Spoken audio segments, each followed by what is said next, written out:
आज हम 10वीं के मैथ का चैप्टर नंबर 1.4 का सवाल नंबर 3 देखेंगे। सवाल बहुत लंबा है।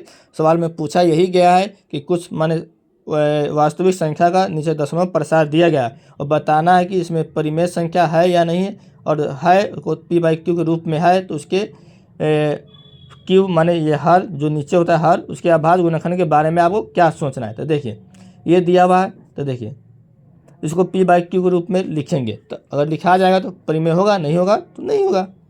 देखिए तो जब भी दशमलव में है और देखिए यहाँ पे समाप्त हो गया है, पूरा तरह समाप्त, नहीं तो डॉट डॉट नहीं तो यानी समाप्त हो गया, तो सीधा बिना ये दशमलव हटा के सेम का सेम लिख दें। 23 और 1 से 9 तक 9 तक लिख दिए।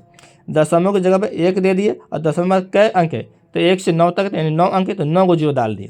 ठीक, इसका आभाज्य गुणनखंड करेंगे, ऊपर और ऊपर लिख देंगे। ऐसा आभाज्य गुणनखंड करेंगे हर का, तो 9 2 पर पावर 9 और 5 पर पावर 9 आएगा। तो मालूम है कि जब आभाज्य गुणनखंड करने पर हर का इस रूप में होता है तो शांत होता है, शांत हो गया।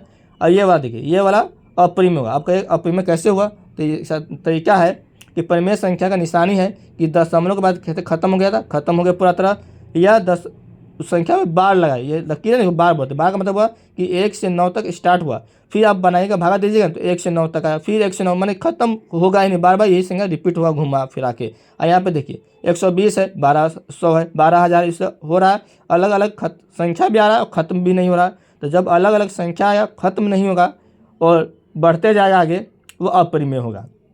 तीसरा नंबर में देखिए ये 23.1 से 9 तक बार दिया है। क्या मतलब ऐसा सब रहेगा तो हम मानेंगे, क्या मानेंगे, x बराबर इसको मान लेंगे पूरे संख्या को, और ऊपर का जो बार बार हटा देंगे और दोनों पक्षों में गुना करेंगे। कितना गुना करेंगे, 1 लिख के कई अंक पर बार, 9 अंक पर बार, तो 9 को 0 लिख देंगे और दोनों तरफ गुना करेंगे इतना बड़ा अंक से। तो इससे x में गुना किए तो इतना सेम का सेम लिख के x लिख देंगे गुना करने पर। और ये वाला भाई देखिए जब दशमलव वाला में 0 से गुना करते हैं तो नियम है कई गो 0 है में 9 गो, तो 9 अंक इधर घसेगा दायां तरफ घसेगा। तो देखिए 0 दशमलव सीधा उठा के 9 अंक इधर आ जाता है, सीधा यहाँ आ जाएगा, तो उधर सीधा यहाँ आ गया दशमलव, और फिर 1 से 9 तक लिख के बार आएगा। क्या लगा दे, बताया था कि हमेशा ये बार बार रिपीट होता जाए, कभी ख़त्म नहीं होगा। तो देखिए ये पूरा को x माने हैं, तो ये इतना में से घटाएंगे x, एगो x, तो 9 को 9 आएगा। कैसे, 100 में से 1 घटाएंगे 99 आएगा, 1000 में से 1 घटाएंगे तो 999, सेम वही हुआ। और x इधर आ जाएगा, ये गुना में तो बट्टा में होगा, ये शांत आवर्ती होगा क्योंकि ये बार बार रिपीट हो रहा है, रिपीट होने वाला है। ऐसे ही वीडियो के लिए आप चैनल को सब्सक्राइब और वीडियो को लाइक किया कीजिए।